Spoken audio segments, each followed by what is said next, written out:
രീതി ഉണ്ടായിരുന്നു. പിന്നെ എന്താണ് പ്രൊഫഷണലാവുന്നത് ഈ പറഞ്ഞ പോലെ കൺഫ്യൂഷൻ ബാൻഡും ഒക്കെ വരുന്ന സമയം മുതലാണ്. അപ്പോൾ ഒരുപാട് പേര് ചോദിച്ചിട്ടുള്ളതാണ്. അന്നും എനിക്ക് ഒരുപാട് ഈ ഫിലിം ഓഫേഴ്സും ഒക്കെ വരുന്ന സമയമാണ്. കുറേയൊക്കെ വരുന്നുണ്ടായിരുന്നു അവിടെ ഇവിടുന്നൊക്കെ. പക്ഷേ എന്തുകൊണ്ട് ആൽബംസ് വെളിയിൽ നിന്ന് വരുന്നുണ്ടായിരുന്നു. പക്ഷെ എനിക്ക് ചെയ്യണം താല്പര്യമുള്ള പാട്ടുകളും എനിക്ക് പരീക്ഷണങ്ങൾ ചെയ്യാൻ താല്പര്യമുള്ളതും ഒക്കെ കൊണ്ട് പ്രയോഗിച്ചിരുന്നത് ഈ ബാൻഡിലാണ്, ഈ കൺഫ്യൂഷൻ ബാൻഡിലാണ്. ഞാൻ നേരത്തെ പറഞ്ഞില്ലേ, വർക്ക് ചെയ്യാൻ തയ്യാറായിട്ടുള്ള ലൈറ്റ് മൈൻഡഡ് ആയിട്ടുള്ള കുറേ ആൾക്കാരെ കിട്ടി. അപ്പോൾ എന്ത് പറ്റിയെന്ന് വെച്ചാൽ എൻ്റെ പരീക്ഷണം, എൻ്റെ ലാബാണത്. ഇങ്ങനെ പാടി നോക്കാം, ഇങ്ങനെ ചെയ്ത് നോക്കാം, അങ്ങനെ ചെയ്ത് നോക്കാം, പാർട്സ് പാടി നോക്കാം, 3 ആൾക്കാർ ഒരുമിച്ച് പാടാം.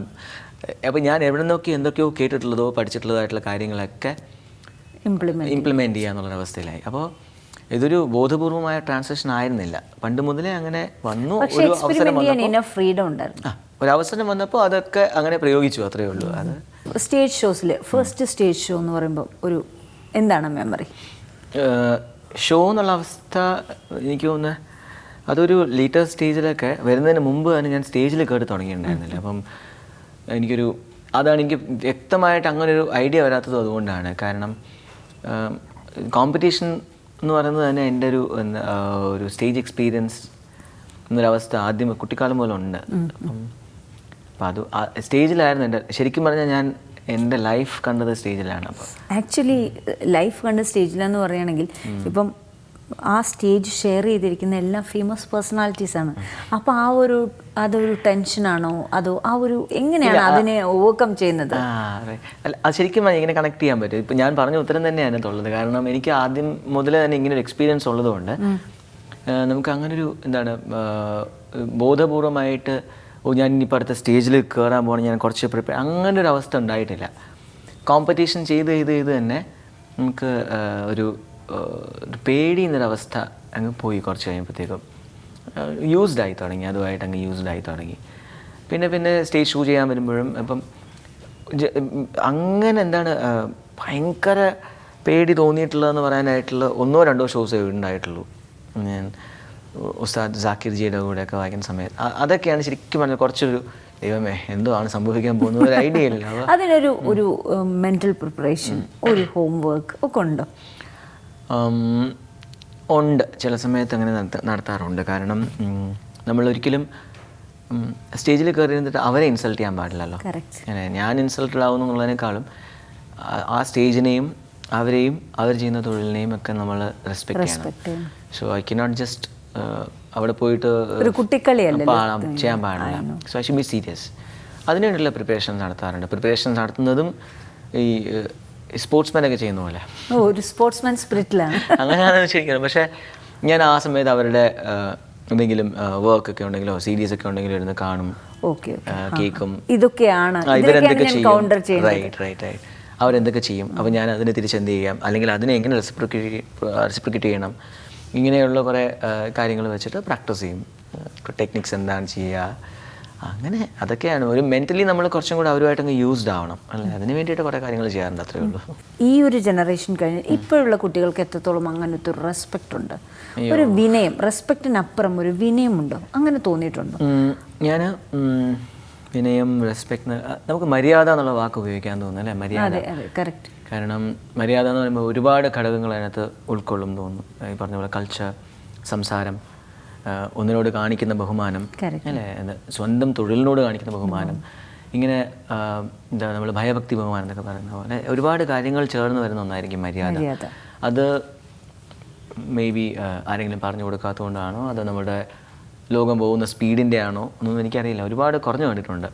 ഇപ്പോൾ ചില ആൾക്കാർ എനിക്ക് ഭയങ്കര ദേഷ്യം വരും. മറ്റേ ഫേസ്ബുക്കിലൊക്കെ കൂയി എന്ന് പറഞ്ഞ് എനിക്ക് വിളിക്കും കേട്ടോ. ഞാൻ തിരിച്ച് ചോദിച്ചിട്ടുണ്ട്, അച്ഛൻ്റെ പേര് കുറുക്കനാണോ ചോദിച്ചിട്ടുണ്ട്.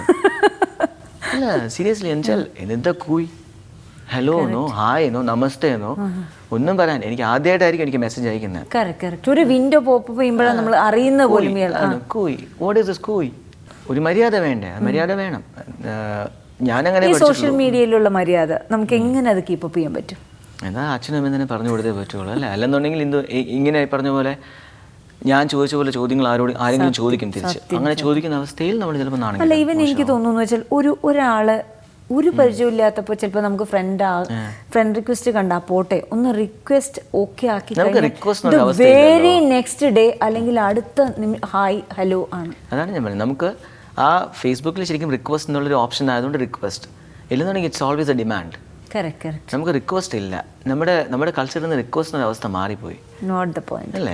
ശരിക്കും നമ്മൾ പ്രോഗ്രാമിൽ നിൽക്കുമ്പോൾ തന്നെ റിക്വസ്റ്റ് ആയിട്ട് കൊണ്ടുതരുന്നു പറയും. റിക്വസ്റ്റ് അല്ല വേണ്ടത്, അത് വായിക്കണം കേട്ടോ, ഇന്നത് വായിക്കൂ, എന്നെന്താ വായിക്കാത്ത, ഇതൊന്നും റിക്വസ്റ്റ് അല്ല, ഇതൊന്ന് വായിക്കാമോ എന്ന് ചോദിക്കുന്നതാണ് റിക്വസ്റ്റ്. അല്ലേ? നമുക്ക് അങ്ങനെ അറിയാവുള്ളൂ, ഞാൻ അങ്ങനെ പഠിച്ചിട്ടുള്ളൂ. ഈവൻ ഞാനും ഇതൊക്കെ ഒത്തിരി നോക്കുന്ന ആളാണ്. എല്ലാം നമുക്ക് പറയാൻ പറ്റുന്നിടത്തെല്ലാം നമ്മൾ പറയുകയും ചെയ്യും. അപ്പോൾ അങ്ങനെയുള്ള മര്യാദകൾ ഒരുപാട് പോകുന്നതായിട്ട് തോന്നിയിട്ടുണ്ട്. അത് തിരിച്ചു വന്നിരുന്നെങ്കിൽ എന്ന് ഒരുപാട് ആഗ്രഹിച്ചിട്ടുണ്ട്. ആ ഒരു ചൈൽഡ്ഹുഡ് ഇന്നത്തെ കുട്ടികൾക്കില്ല അല്ലേ? ഇല്ല, തീർച്ചയായിട്ടും അത് അവരുടെയും കുഴപ്പമാണെന്ന് ഞാൻ പറയത്തില്ല. കാരണം നമ്മൾ back to back school, even parents തമ്മിലൊരു കോമ്പറ്റീഷൻ തോന്നിയിട്ടുണ്ട്. കാര്യം ഈ യൂത്ത് ഫെസ്റ്റിവലിലൊക്കെ എപ്പോഴും ഒരുപാട് തോന്നിയിട്ടുള്ളതാണ്. കാരണം അൺഹെൽത്തി ആയിട്ടുള്ള ഒരുപാട് ഇൻസിഡൻസും ഒക്കെ കാര്യങ്ങളും ഒക്കെ ഇൻക്ലൂഡിങ് നമ്മുടെ ജനറേഷനിൽ പോലും ഞാനും അനുഭവിച്ചിട്ടുണ്ട് കുറേയെങ്കിലും ഒക്കെ. പക്ഷേ എന്തോ ഭാഗ്യത്തിന് എനിക്ക് അവിടെ നിന്ന് കുറച്ചും കൂടെ ഹെൽത്തി ആയിട്ടുള്ള ഒരു ഏരിയയിലോട്ട് ഡൈവേർട്ട് ആവാൻ പറ്റി. കാരണം എന്താണ്, ഗുരുക്കന്മാർ തമ്മിലുള്ള വഴക്കാവും, അവസാനം അവർ തമ്മിൽ ഈഗോ ക്ലാഷസിലേക്ക് എത്തും കാര്യങ്ങൾ, അച്ഛനും അമ്മയും തമ്മിലുള്ള വലിയൊരു സർക്കിളിലേക്ക് അല്ലെങ്കിൽ വൈഡ് ഒരു ആംബിയൻസിലോട്ട് ഈ വഴക്കൊക്കെ അങ്ങ് മാറും. ഇതിന് വേറൊരു ഒരു തലത്തിലേക്ക് എത്തും. അത് ഭയങ്കര അൺഹെൽത്തി ആയിട്ട് എനിക്ക് ഫീൽ ചെയ്യും. ശരിക്കും പറഞ്ഞാൽ കോമ്പറ്റീഷൻസ് തന്നെ വേണ്ടാന്ന് വെക്കണം എന്നുള്ളതാണ് എൻ്റെ അഭിപ്രായം. അല്ല, youth festival should be a youth festival അല്ലേ, not a competition. Maybe അതുകൊണ്ട് ഞാൻ ഇടയ്ക്ക് ഒരു അഭിപ്രായം പറഞ്ഞിട്ടുണ്ടായിരുന്നു. ഇടയ്ക്ക് ഇങ്ങനെ ഒരു വലിയ ചർച്ച നടന്നിട്ടുണ്ടായിരുന്നു. അന്നത്തെ സാംസ്കാരിക മന്ത്രിയും കുറേ കലാകാരന്മാർ, അല്ലെങ്കിൽ ഞാനും ഉണ്ടായിരുന്നു. എനിക്ക് തോന്നിയ അഭിപ്രായം അന്നും ഇന്നും സെയിം ആണ്. എന്ന് വെച്ചാൽ ഒരു പക്ഷേ നമുക്ക് നല്ലൊരു പ്ലാറ്റ്ഫോം കൊടുക്കാം. പറഞ്ഞ ഇന്ത്യയിൽ നിന്നുള്ള ഒരുപാട് ജേർണലിസ്റ്റിനെ വിളിക്കാം, ഒരുപാട് ക്രിറ്റിക്സിനെ വിളിക്കാം, ഒരുപാട് ഡയറക്ടേഴ്സിനെ വിളിക്കാം. Let them all be part of ഒരു ക്യാമ്പ്. ഇത്ര 5000 ആൾക്കാർ അല്ലെങ്കിൽ കുട്ടികളൊക്കെ വന്നു ചേരുന്ന ഒരു ക്യാമ്പ്. അവിടെ ഈ കുട്ടികൾക്ക് പെർഫോം ചെയ്യാനുള്ള അവസരം കൊടുക്കാം. ആ പെർഫോമൻസ് കണ്ടിട്ട് ഈ പറയുന്ന കലാകാരന്മാരിലോ അല്ലെങ്കിൽ ജേർണലിസ്റ്റിലോ ക്രിറ്റിക്സിലോ ഒക്കെ ആർക്കെങ്കിലും ഇഷ്ടപ്പെടുന്നുണ്ടെങ്കിൽ അവരവിടെ നിന്ന് ലിഫ്റ്റ് ചെയ്യട്ടെ. അല്ലേ, അവിടെ നിന്ന് ഫസ്റ്റ് പ്രൈസോ സെക്കൻഡ് പ്രൈസോ നോക്കണ്ട, അല്ലെ, കോമ്പറ്റീഷൻ വേണ്ട. It's all personal. ഇപ്പോൾ എനിക്കൊരാളെ ഇഷ്ടപ്പെട്ടു, വേറൊരാൾക്ക് ഇഷ്ടപ്പെട്ട വേറൊരാളായിരിക്കും. സോ യൂസ് അവരെ അവിടെ നിന്ന് ലിഫ്റ്റ് ചെയ്യൂ. അപ്പോൾ അവിടെ ഗീവ് ആൻഡ് ടേക്ക് ഉണ്ടാവും. അതൊക്കെ ഒരു ഹെൽത്തി ആയിരിക്കും. ഒരുപാട് വെസ്റ്റഡ് ഇൻട്രസ്റ്റ് വരത്തില്ലേ? അല്ല, പക്ഷെ അവിടെ പിന്നെ ആർക്കും ഒന്നും ചെയ്യാനില്ലല്ലോ. കാരണം എനിക്ക് ഇഷ്ടപ്പെട്ടാൽ ഞാൻ നിങ്ങളെ യൂസ് ചെയ്യാം, ഇല്ലെങ്കിൽ ഇല്ല. അവിടെ അവാർഡ്സോ അല്ലെങ്കിൽ പ്രൈസ് മണിയോ ഫസ്റ്റ് പ്രൈസോ ഗോൾഡ് മെഡലോ ഗ്രേസ് മാർക്കോ ഒന്നുമില്ല. ഞാൻ നിങ്ങളുടെ പ്രോഗ്രാം കാണാൻ വരുന്നത് it's like a festival, jazz festival എന്നോ അല്ലെങ്കിൽ മ്യൂസിക് ഫെസ്റ്റിവൽ എന്നോ റോക്ക് ഫെസ്റ്റിവൽ എന്നൊക്കെ പറഞ്ഞ മാതിരി ഞാൻ അവിടെ നിന്ന് നിങ്ങളുടെ പെർഫോമൻസ് കാണുന്നു, എനിക്കിഷ്ടപ്പെട്ടു, ഞാൻ നിങ്ങളെ വിളിക്കുന്നു, ഇഷ്ടപ്പെട്ടില്ല വേറൊരാളെ വിളിക്കുന്നു, അത്രയേ ഉള്ളൂ. കുറച്ചുകൂടെ ഓപ്പൺ ആവും കാര്യങ്ങൾ. അവിടെ ആർക്കും ഇഷ്ടപ്പെട്ടില്ലേ, വേണ്ട, തീർന്നു, കംപ്ലൈന്റ് ചെയ്യാനും പറ്റില്ല. അങ്ങനെ ഒരു അവസ്ഥയിലേക്ക് പോയിരുന്നെങ്കിൽ കൊള്ളാമായിരുന്നു ഒരുപാട് ചിന്തിച്ചിട്ടുണ്ട്. പക്ഷെ അത് നടക്കൂല. കോമ്പറ്റീഷൻ തന്നെ വരും. കോമ്പറ്റീഷൻ എവിടെ കോമ്പറ്റീഷൻ വരുന്നോ അവിടെയൊക്കെ മാനിപ്പുലേഷൻസും വരും. എങ്ങനെയാണ് ബാലു എന്ന് വെച്ചാൽ ഒരു മടി പിടിച്ചാൽ മടിയാണോ അതോ? അയ്യോ, ഞാൻ എക്സ്ട്രീമിസ്റ്റ് ആണെന്ന് പലരും പറയും. അല്ലെങ്കിൽ എന്നെ അടുത്തറിയാവുന്ന അതോ ഭയങ്കര പങ്ക്ച്വലാണോ? ഞാനോ? അതാ പറഞ്ഞു എക്സ്ട്രീമിസ്റ്റ് ആണെന്ന്. കാരണം എനിക്ക് ഓരോ മൂഡാണ്. ചില സമയത്ത് ഭയങ്കര ആക്റ്റീവ് ആയിരിക്കും. ആക്റ്റീവ് ആണെന്ന് വെച്ചാൽ അങ്ങ് അറ്റം ജോളി ആയിരിക്കണം. എനിക്ക് ഈ മീഡിയോക്കൽ ലെവലിലുള്ള പോക്കൊന്നുമില്ല. ഏറ്റവും ഡിപ്രഷൻ വെച്ചാൽ ഏറ്റവും വലിയ ഭയങ്കര ഡിപ്രഷനിലൊക്കെ പോകും. മടിയാണെന്ന് വെച്ചാൽ ഭയങ്കര കുഴി മടിയായിരിക്കും, കിടന്നുറങ്ങണം, ഉറങ്ങിക്കൊണ്ടിരിക്കും. മീഡിയം ലെവലൊക്കെ അഡ്ജസ്റ്റ്മെൻറ്റിലൊക്കെ പോകാനൊരു വകുപ്പില്ല. ഞാൻ പ്രാക്ടീസ് ചെയ്യുകയാണെന്ന് വെച്ചാൽ 8 മണിക്കൂർ 10 മണിക്കൂർ പ്രാക്ടീസ് ചെയ്യും. അങ്ങനെയായിരുന്നു പണ്ടേ. അങ്ങനെയാണ്. ഇരിക്കുകയാണെന്ന് വെച്ചാൽ അങ്ങനെ ഇരിക്കുകയുള്ളൂ. അല്ലാണ്ട് അരമണിക്കൂർ വായിക്കാം, ഒന്ന് തൊട്ട് നോക്കിയിട്ടിരിക്കാം, അങ്ങനെയൊന്നുമില്ല. വർക്കൗട്ട് വെച്ചാൽ 2 മണിക്കൂർ വർക്കൗട്ട്, ഡയറ്റ്, എക്സ്ട്രീം ഡയറ്റ്. ഇതൊന്നുമില്ലെങ്കിൽ എക്സ്ട്രീമായിട്ട് ആഹാരം കഴിക്കലും കിടന്നുറങ്ങലും, വയലന്റ് തൊടില്ല, അങ്ങനെയൊക്കെ. അത് എക്സ്ട്രീമായിട്ട് ആഹാരം കഴിക്കുന്നു പറഞ്ഞപ്പോഴാണ് ഏറ്റവും ഫേവറേറ്റ് ഫുഡ് എന്താണ്? എപ്പോഴെങ്കിലുമൊക്കെ കുക്ക് ചെയ്തിട്ടുണ്ടോ? കുക്കിംഗ് ട്രാവൽ ചെയ്യുന്നവർക്കെല്ലാം ചെയ്യേണ്ട ഒരു കാര്യമായിട്ട് എപ്പോഴെങ്കിലുമൊക്കെ വരുമോ അത്? കുക്കിങ്ങോ? അയ്യോ, നമുക്ക് തൽക്കാലം ഈ അടിമകളുള്ളതുകൊണ്ട് കുഴപ്പമില്ല കൂടെ ട്രാവൽ ചെയ്യാൻ. അതുകൊണ്ട് സോറി കേട്ടോ, അടിമ എന്നൊക്കെ പറയുന്നത് ഞങ്ങളുടെ ഈ അല്ല, ഫ്രണ്ട്സിൻ്റെ ഇടയിൽ ഞങ്ങൾ ഈ പറയുന്ന വാക്കാണ് ഈ അടിമകൾ, അടിമത്തം, അങ്ങനെയൊക്കെ. അത് രസമാണ്. ഞാൻ ഒറ്റയ്ക്ക് ട്രാവൽ ചെയ്യാറില്ല, ഞങ്ങൾ ഒരുമിച്ച് ട്രാവൽ ചെയ്യുക, ഒരു സംഘമായിട്ട്. അപ്പോൾ അത് അങ്ങനെ ആവശ്യം വന്നിട്ടില്ല. പല ഭക്ഷണവും ഒരുപാട് ട്രാവൽ ചെയ്യുന്ന സമയത്ത് ഒരുപാട് ഈ വെറൈറ്റീസ് കഴിക്കാൻ പറ്റുമല്ലോ, അങ്ങനെ കഴിക്കും. അല്ലാണ്ട് കുക്കിംഗ് ഞാനൊരു 2-3 പ്രാവശ്യം നോക്കിയിട്ടുണ്ട്. ഒന്ന് അമ്മൂമ്മയുടെ കൂടെ നിൽക്കുന്ന സമയത്ത് തന്നെ എന്താണ് ഈ ഡയമണ്ട് കട്ട്സ് ഉണ്ടാക്കാൻ നോക്കി. ഡയമണ്ട് കട്ട്സ് ഉണ്ടാക്കാൻ നോക്കി. അത് പഞ്ചസാര പാവ് ഉണ്ടാക്കിയിട്ട് അമ്മൂമ്മ പറഞ്ഞു കുറച്ച് കോംപ്ലിക്കേറ്റഡ് അല്ലേ? പക്ഷെ നമുക്ക് അതൊക്കെ ഭയങ്കര ഈസിയാണല്ലോ, കാരണം ഒന്നും അറിഞ്ഞൂടല്ലോ. എന്തെങ്കിലും ഒന്നും അറിയാമെന്നില്ല, ഇത് പാടാണെന്ന് അറിയാൻ പറ്റുള്ളൂ. അമ്മ പറഞ്ഞു നൂൽപ്പരുവം നോക്കണം, എനിക്ക് ഈ നൂൽപ്പരുവം എന്താണെന്ന് അറിയാം. അമ്മ പറഞ്ഞു അതിങ്ങനെ നൂല് പോലെ വരും പഞ്ചസാര പാവ്. ഞാൻ കറക്റ്റ് പഞ്ചസാര പാവ് തിളച്ചുകൊണ്ടിരുന്നപ്പോൾ കൈയിട്ട് നൂലുണ്ടോ എന്ന് നോക്കി. അത് അവിടെ തീർന്നു. ഡയമണ്ട് കട്ട്സ് അവിടെ പരീക്ഷണം അവസാനിച്ചു. പിന്നെ മിൽക്ക് ഷേക്ക് ഉണ്ടാക്കി. മിൽക്ക് ഷേക്ക് ഒരു പ്രാവശ്യം ഉണ്ടാക്കി, ഒരു 3-4 കവർ പാല്. ഈ ഒരു പരീക്ഷണത്തിന് വേണ്ടി ആപ്പിൾ കേട്ടിട്ടുണ്ട് ഒരുപാട്, നമ്മൾ പ്രശ്നമല്ല. ഷാർജ ഒക്കെ ആ സമയത്ത് അതും കേട്ടിട്ടുണ്ട്, ബനാന ഷേക്ക്, ജ്യൂസ്.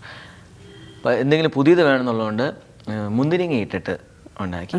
അപ്പോൾ മുന്തിരിങ്ങ ഇട്ടാൽ പാൽ പിരിയും എന്നുള്ളത് കാര്യം നമ്മൾ അന്നത്തോടെ തിരിച്ചറിഞ്ഞു.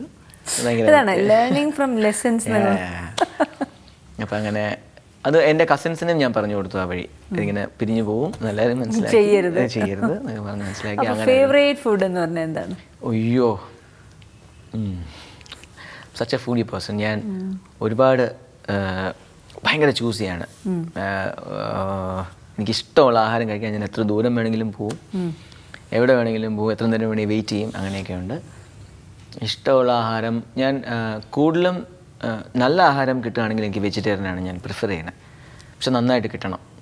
എനിക്ക് മാമ്പഴ പുളിശ്ശേരി അല്ലെങ്കിൽ ചേത്തപ്പഴ പുളിശ്ശേരി ഇഷ്ടമാണ്. പിന്നെ അവിയൽ പക്ഷെ പച്ച കളറിലായിരിക്കണം, മഞ്ഞ ആവാൻ പാടില്ല. പച്ച കളറിൽ പക്ഷെ വെളിച്ചെണ്ണയൊക്കെ ഒഴിച്ചിട്ടുള്ള അങ്ങനത്തെ. അത് അമ്മൂമ്മയുടെ പറയുന്ന ആ ഒരു എക്സ്പീരിയൻസിൽ നിന്ന് നമുക്ക് മനസ്സിലാവും എത്രത്തോളം ഫുഡിയാണ്. Same care കപ്പലോടുന്നു.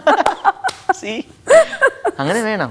പിന്നെ പപ്പടം മസ്റ്റ്. പപ്പടം എന്ന് വെച്ചാൽ ഇപ്പോഴത്തെ പപ്പടത്തിൻ്റെ പ്രോബ്ലം എന്ന് പറഞ്ഞാൽ എല്ലാം ഈ പൊള്ളി പോകും, ഭയങ്കര എനിക്ക് ഇഷ്ടമല്ല. എനിക്ക് പൊള്ളാത്ത പപ്പടം വേണം, ചുമന്ന്. അതുകൊണ്ട് അപ്പോഴാണ് ഞാൻ ഇപ്പോൾ കൂടുതൽ പ്രിഫർ ചെയ്യുന്നത്. ചെമ്പാവരി ചോറ് വേണം, അങ്ങനെയൊക്കെ ഒരു കാറ്റഗറിയിൽ പോകും. ഇല്ലാന്ന് വെച്ചാൽ നല്ല കുക്കാണോ? നന്നായി കുക്ക് ചെയ്യും.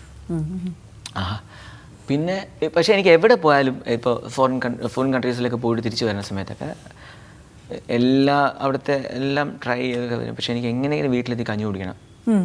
കഞ്ഞി പല ആൾക്കാർക്ക് ഇഷ്ടമല്ല കേട്ടോ. അത് എനിക്ക് അവരോട്